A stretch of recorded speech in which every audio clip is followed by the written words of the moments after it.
I'm Alan Dale, and this is the We Are Tourism podcast. I am so happy to be here in St. John's, Newfoundland and Labrador, talking to the people in the hospitality sector. So many moving parts in this sector. Such an exciting place to be. And I can tell you, when I flew in here to do this, came into St. John's Airport, I was so excited to be a part of it. And you've got something to do with St. John's Airport, so why don't you introduce yourself, tell us what you do. Great. Well, thanks, Alan. My name is Dennis Hogan. I'm the CEO of the St. John's International Airport Authority. I've been in that role now for a little over 2 years, and delighted to be here with you today. Great airport, great services in the airport. Talk to me about how important it is to have a very vibrant airport in this hospitality sector.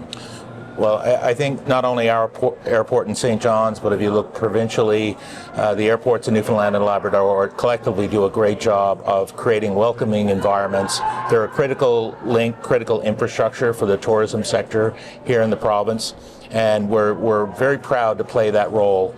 We view ourselves at St. John's Airport as a gateway to the rest of the world, and we're able to, I guess on one hand, we provide the very first impression that a visitor would have to our city and our province, and also in many cases the last impression when they leave.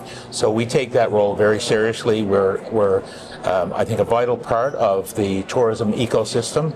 And it's just a delight to work with the members of Hospitality Newfoundland and Labrador and the other stakeholders at the airport campus itself, the airlines, the other tenants that we have, our vendors, concessionaires. It's all a big system that has a lot of moving parts, but it's great to see it in action. You know, Dennis, an airport has to be so in tune with what's happening around them as markets expand and contract and tourists look to go in different directions and commerce changes.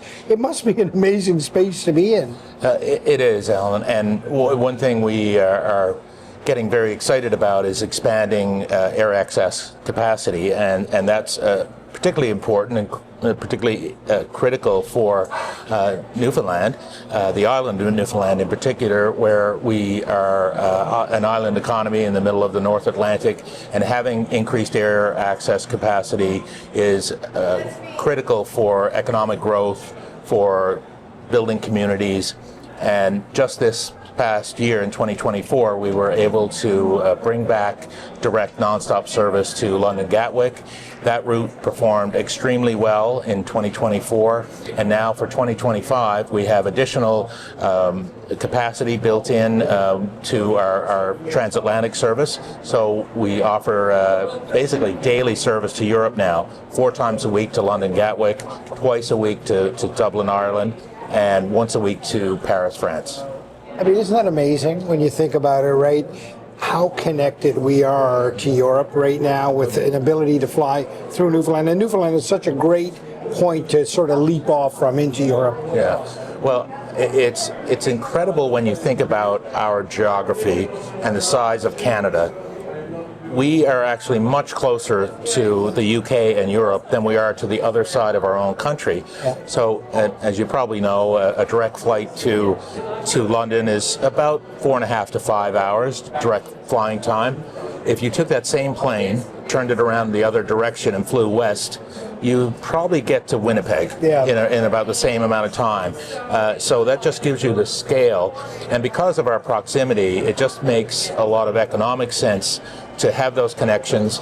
There's been a historical trading relationship, but also a growing momentum for tourists coming to Newfoundland and Labrador and experiencing everything we have to offer with their vacations.